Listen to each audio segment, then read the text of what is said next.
ಪೊಲೀಸರ ಕ್ರಮದ ವಿರುದ್ಧ ಬಿಜೆಪಿಯ ಮಹಿಳಾ ಕಾರ್ಯಕರ್ತರು ವಿರೋಧ ವ್ಯಕ್ತಪಡಿಸ್ತಾ ಇದ್ದಾರೆ. ಏನು ಹೇಳ್ತಾರೆ ಕೇಳೋಣ. ಏನು ಮೇಡಮ್ ಇದೀಗ ಈಗ ಹಿಂದೂ ಅಂತಂದ್ರೆ ಕೇವಲ BJP-ಯಲ್ಲ ಎಲ್ಲ ಪ್ರತಿಯೊಂದು ಹಿಂದೂಗೂ ಬಂದಿರೋದಿದೆ. ಕಾಂಗ್ರೆಸ್ನಲ್ಲಿ ಯಾಕೆ ಹಿಂದೂಗಳಿಲ್ವಾ ನಿಮಗೆ ಇದು ಸರಿ ಅನಿಸ್ತಾ ಇದೆಯಾ? ಶ್ರೀಕಾಂತ್ ಪೂಜಾರಿ ಅವ್ರದ್ದು ಕೇಸ್ ಆಗಿರೋದು 1992 ಡಿಸೆಂಬರ್ 5ನೇ ತಾರೀಕು. ಇವತ್ತು ಅವ್ರಿಗೆ ಅರೆಸ್ಟ್ ಮಾಡಿದ್ದಾರೆ ಅಂತಂದ್ರೆ ನೀವು ಹಿಂದೂಗಳು ಏನು ಮಾಡ್ತಾ ಇದ್ದೀರಿ? ಯಾವುದೋ ಒಂದು ಸರ್ಕಾರ ಬಂದೈತಿ, ಇದೆಲ್ಲ ದುರಾಡಳಿತ ಮಾಡಕತ್ತೈತಿ, ಸಿದ್ದರಾಮಯ್ಯ ಬಂದು ಅವನು ಹಿಂದೂ ವಿರೋಧಿ ಆಕ್ಟಿವಿಟಿ ಮಾಡಕತ್ತಾನಂತಂದ್ರೆ ನೀವು ಇನ್ನೂ ಮಲ್ಕೊಂಡ್ರೆ ನಮ್ಮ ಭಾರತ ದೇಶ ಇರುವುದಿಲ್ಲ. ಇಷ್ಟು ಬಹುಸಂಖ್ಯಾತರು ಇದ್ದನ್ನು ನಾವು ಇಷ್ಟು ಹೆದರಿ ಬಾಳೆ ಮಾಡೋದಾಗೈತಿ ಅಂದ್ರೆ ಇನ್ನು ನೀವು ಯಾವಾಗ ತಲೆ ಎತ್ತಿ ನೀವು ನಿಲ್ಲುವುದು? ಇದು ಒಂದು ನಮ್ಮ ಬೇಡಿಕೆ ಏನಂತಂದ್ರೆ ಶ್ರೀಕಾಂತ್ ಪೂಜಾರಿ ಅವ್ರನ್ನ ಹೊರಗೆ ಬೀಳಿಸ್ಬೇಕಾ. ಆಮೇಲೆ ಹಿಂದೂ ಯಾರ ಸಲುವಾಗಿ ನೀವು ಅರೆಸ್ಟ್ ಮಾಡಿರೋದು? ಯಾರು ಓಲೈಕೆಗಾಗಿ ನೀವು ಅರೆಸ್ಟ್ ಮಾಡ್ತಾ ಇರೋದು?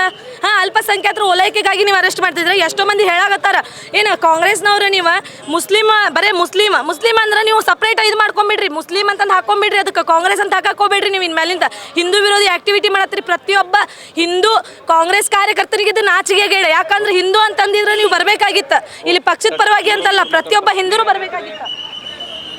हेलो सिद्धरामಯ್ಯ ಅವರೇ, ನಿಮ್ಮ राहुल गांधी ಅವರಿಗೆ ही don't know what is Bharat माता, फिर भी वो बोल रहा है भारत माता कौन है? और भारत माता में रह के भी भारत माता कौन? और अयोध्या के उसमें क्या है कुछ भी मालूम नहीं. 400 बरस के पीछे का ये 400 ವರ್ಷದ ಹಿಂದಿನ ಸ್ಟೋರಿ ರಾಮ ಜನ್ಮಭೂಮಿ ಅವ್ರಿಗೆ ಮತ್ತು ಭಾರತ ಬಗ್ಗೆ ಗೊತ್ತಿಲ್ಲ, ಮತ್ತು ಅಯೋಧ್ಯ ಬಗ್ಗೆ ಹೇಗೆ ಗೊತ್ತಾಗ್ತದ್ರಿ ರಾಹುಲ್ ಗಾಂಧಿ ಅವರಿಗೆ? ನಿಮ್ಮ ಮತ್ತೆ ಚೀಫ್ ಮಿನಿಸ್ಟರ್ ಅವರೇ, ನಿಮ್ಮ ಸಿದ್ದರಾಮಯ್ಯ, ನಿಮ್ಮ ಹೆಸರು ಎಂಡಿಗೆ ರಾಮಯ್ಯ ಬರ್ತದೆ, ಅದ್ರದಲ್ಲಿ ಸ್ವಲ್ಪ ವಿಚಾರ ಮಾಡಿರಿ.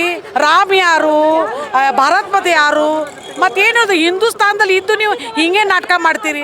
ಮತ್ತು ಯಾಕ್ರಿ ಹಿಂದೂಸ್ತಾನ, ಯಾಕೆ ಭಾರತ ಇರ್ತೀರಿ? ಹೋಗ್ರಿ, ಭಾರತ ದೇಶ ಬಿಟ್ಕೊಂಡು ಹೋಗ್ರಿ ನೀವು. ಅಲ್ಲೇ ಅವ್ನಿ ಮುಸ್ಲಿಂ ಜನರದೆಲ್ಲ ಒಂದು ಇದು ಸಂಸಾರ ಮಾಡ್ಕೊಂಡು ಇರ್ರಿ. ಸೊ ಇದು ಮಹಿಳಾ ಕಾರ್ಯಕರ್ತರು ತಮ್ಮ ಆಕ್ರೋಶವನ್ನು ವ್ಯಕ್ತಪಡಿಸುವಂಥ ಪರಿ. ಇದು ಕೇವಲ ಹಿಂದೂಗಳನ್ನು ದಮನ ಮಾಡೋದಕ್ಕಾಗಿ ನಡೀತಾ ಇರುವಂಥ ಕೃತ್ಯ ಅನ್ನುವಂಥ ಆರೋಪವನ್ನು ಮಾಡ್ತಾ ಇದ್ದಾರೆ. ಕ್ಯಾಮ್ರಾಮನ್ ಪಾಂಡ್ರಂಗ್ ಜೊತೆ Prakash Nulvi, news first, Hubballi. News first ನಿರ್ಭೀತಿಯಿಂದ ನಿಮ್ಮ ಪರವಾಗಿ.